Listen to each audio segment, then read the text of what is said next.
Formal nang nilagdaan ni Pangulong Ferdinand R. Marcos Jr. ang 2025 national budget. Si Bien Manalo sa Balitang Pambansa, live. Bien. Alan, pagpapatuloy ng mga magagandang nasimula ng administrasyon, iyan ang tiniyak ni Pangulong Ferdinand R. Marcos Jr. matapos niyang lagdaan ngayong araw ang 2025 national budget.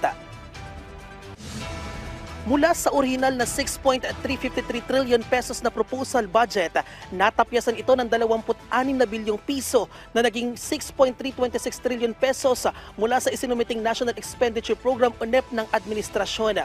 Nangunguna pa rin ang education sector sa pinaglaanan ng may pinakamalaking pondo na may 1.053 trillion pesos na sinundan ng Department of Public Works and Highways na may 1.034 trillion pesos.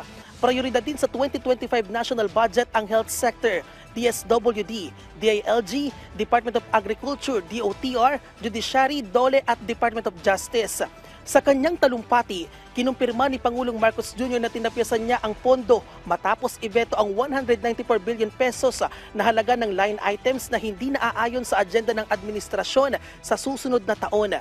Kasama sa mga ibineto ang ilang line items ng DPWH at mga unprogrammed funds na umabot sa 300%. Samantala, nagdesisyon ang Pangulo na ipatupad sa ilalim ng conditional implementation ang Ayuda sa Kapuskita Program o AKAP ng DSWD. Hindi ito binuwaga para matiyak na may patutupad pa rin ang programa sa mga mahihirap nating kababayan. Pero kinakailangang masiguro na wasto at tama ang paggamit ng pondo. To ensure that government assistance is not merely a provisional solution to a persistent issue, we are compelled to subject the implementation of the Ayuda sa Kapuskita Program or AKAP to the convergence efforts of the DSWD, DOLE, and NEDA. This way, we ensure that its implementation will be strategic, leading to the long-term improvement of the lives of qualified beneficiaries while guarding against misuse and duplication and fragmented benefits. Matatandaang naantala ng 10 araw mula sa original schedule nito ang paglagda ng Pangulo sa 2025 national budget. Kinailangan kasing i-review at pag-aralang mabuti ng Pangulo ang proposed bill bago maisabatas. Mismong si Pangulong Marcos Jr. ang nanguna sa assessment ng proposed 2025 national budget kasamang ilang heads ng concerned agencies. Sa sambayan ng Pilipino, nakikinig po kami sa inyo.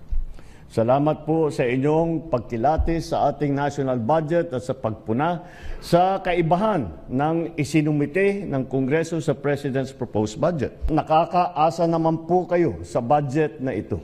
Ipapagpatuloy at papalawigin pa natin ang ating serbisyo sa inyo alinsunod sa ating Philippine Development Plan ng 2023 to 2028.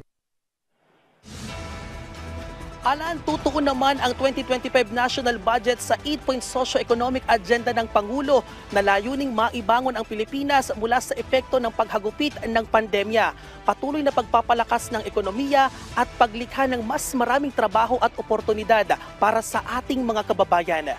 Balik sa iyo, Alan. Maraming salamat, Bien Manalo.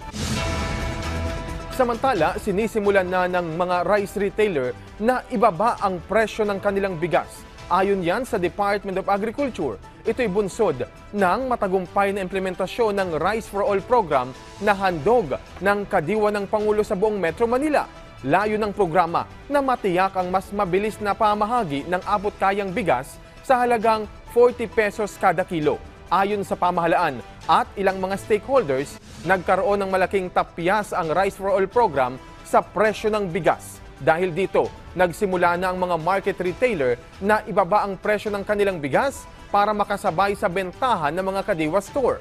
Samantala, target ngayon ng kadiwa ng Pangulo Rice for All program na mas marami pang mapaglingkuran ng mga mamimili para sa pagsalubong sa taong 2025.